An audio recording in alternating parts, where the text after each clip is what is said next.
Developing news out of East Kansas City tonight, where community members are mourning the deaths of 3 people gunned down in a single shooting. Thank you for joining us for KCTV5 News at 10 tonight. I'm Greg Payne. This is a story we brought you earlier today at 6 as it was still breaking. We shared some of this video earlier showing the scene near 27th and Spruce as police began their investigation. Tonight, KCTV5's Nathan Vickers joins us live with new information. We're learning about the victims. Nathan, what have you been able to learn? Greg, this has been a heartbreaking night for the families of those victims. Police have not released any names yet, but there were a lot of people here tonight, and some of them identified themselves as family members of one of those victims. They say she was a 23-year-old woman. As an investigation runs late into the night, still in shock right now. It's a terrible event. William King and his family are asking for prayers.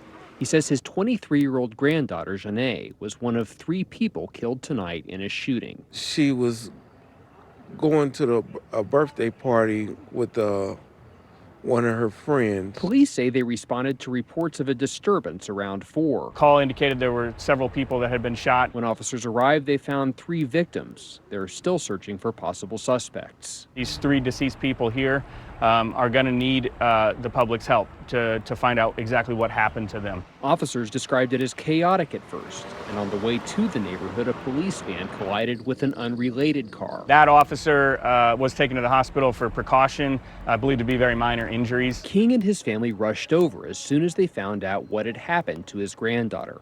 They've started a GoFundMe, worried about funeral costs. She was a beautiful person. She was wanting to be a model. She traveled around.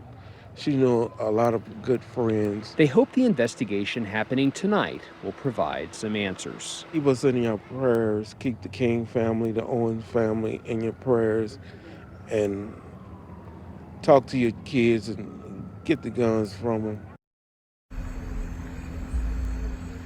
Police have not released the names or ages of the other 2 victims. They did tell us, however, that the other 2 victims are both males. Reporting live, Nathan Vickers, KCTV5 News. All right. Thank you very much, Nathan.